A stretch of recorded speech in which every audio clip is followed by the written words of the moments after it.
Em mais uma semana de retomada gradativa das atividades em meio à pandemia, Pernambuco autorizou a reabertura do comércio em cidades do Agreste e anunciou o plano de retorno para restaurantes, lanchonetes e cafés para o dia 20 de julho.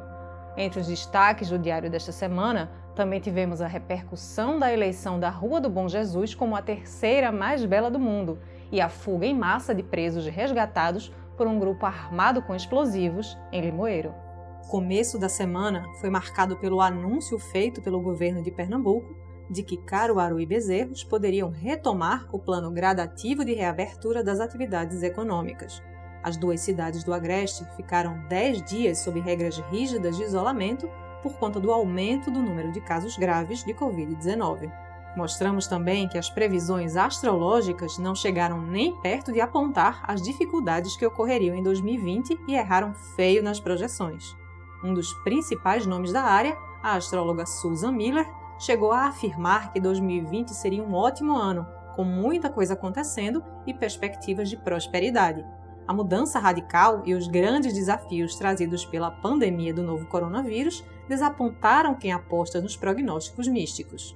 Outro destaque foi a recusa de Renato Feder, secretário de Educação e Esportes do Paraná, ao convite feito por Bolsonaro para que ele assumisse o Ministério da Educação. O nome de Feder era cotado desde a saída do ex-ministro Abraham Weintraub, mas a indicação enfrentava grande resistência das alas militar, evangélica e ideológica do governo.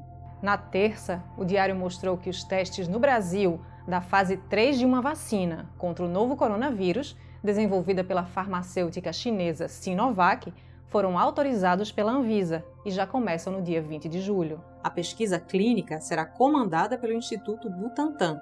O objetivo é testar 9.000 profissionais de saúde de São Paulo, Rio de Janeiro, Paraná, Brasília, Rio Grande do Sul e Minas Gerais. Outra vacina desenvolvida pela Universidade de Oxford também está sendo testada no Brasil. Também trouxemos a notícia de que, pela primeira vez em 324 anos, a tradicional procissão de Nossa Senhora do Carmo não vai acontecer este ano no Recife. Por conta das restrições sanitárias, a festa da Virgem do Carmelo, padroeira da capital pernambucana, vai ter um altar com a imagem da santa montado do lado de fora da Igreja do Carmo. Além disso, a lotação do templo durante as missas ficará restrita a 30% e novos protocolos, como o uso de máscaras e higienização dos assentos, precisaram ser implantados. Uma das notícias de maior repercussão do dia foi o novo teste de Covid-19, ao qual o presidente Jair Bolsonaro precisou ser submetido ao apresentar sintomas da doença. Apesar disso, ele se aproximou de apoiadores em frente ao Palácio da Alvorada e, mesmo depois de receber o resultado positivo, chegou a tirar a máscara durante uma coletiva de imprensa. Na quarta, o diário noticiou que a taxa de ocupação de leitos de UTI por pacientes infectados pelo coronavírus em Pernambuco vem caindo e chegou a índices que não eram registrados desde março. Nas semanas mais recentes, o percentual de vagas ocupadas era de 70%. No mês passado, Pernambuco estava entre os 5 estados brasileiros com ocupação maior que 80%. Mostramos também que, com a redução de novos casos de Covid-19, as 339 empresas do Porto Digital começam a retomar as atividades presenciais a partir do dia 20 de julho. Como o Parque Tecnológico tem quase 12.000 funcionários, o retorno vai precisar seguir protocolos sanitários e nova organização de escala para garantir o distanciamento. Também trouxemos matéria mostrando que, mesmo em luto, depois de perder o filho, o menino Miguel, que caiu do 9º andar de um edifício no Recife, a trabalhadora doméstica Mirti Souza foi vítima de um golpe virtual. Um perfil fake criado com o nome dela foi usado para pedir doações em uma vaquinha virtual. Desde a tragédia, Mirtes afirma que não autoriza a criação de campanhas em nome dela e que não precisa de doações. Na semana passada, o perfil mantido por ela no Instagram sofreu uma invasão e todas as fotos de Miguel foram apagadas. Já na quinta, o jornal destacou que, mesmo em meio à pandemia, Pernambuco registrou o primeiro maior crescimento industrial do Nordeste e segundo do país. O aumento da produção no estado, segundo o IBGE, foi de 20,5% em maio em comparação com abril. A média nacional foi de 7%. Também trouxemos uma notícia que vai ajudar a inflar o ego dos pernambucanos, que já carregam por aí a fama de ter mania de grandeza. A Rua do Bom Jesus, um dos cartões postais do Recife, foi apontada pela revista americana Architectural Digest, uma das mais respeitadas publicações da área, como a terceira mais bela do mundo. No ranking, que cita 31 ruas, a Bom Jesus só perde para Avenida de las Bodegas, na Espanha, e a Washington Street, no Brooklyn, em Nova York.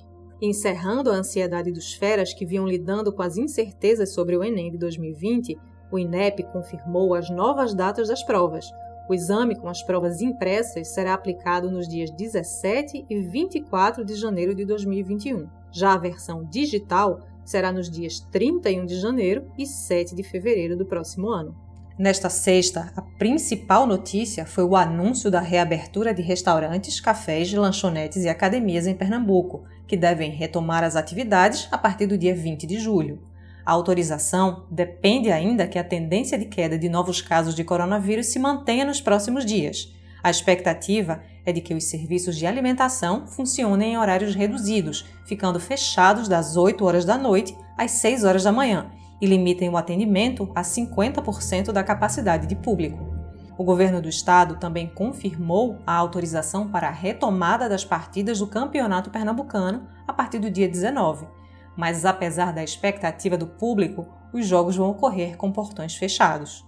Outro destaque foi a fuga em massa registrada na penitenciária Dr. Enio Pessoa Guerra, em Limoeiro, na zona da Mata de Pernambuco. 27 detentos foram resgatados durante a madrugada, depois que um grupo de cerca de 30 pessoas conseguiu explodir parte do muro da unidade. Pelo menos 4 detentos foram recapturados.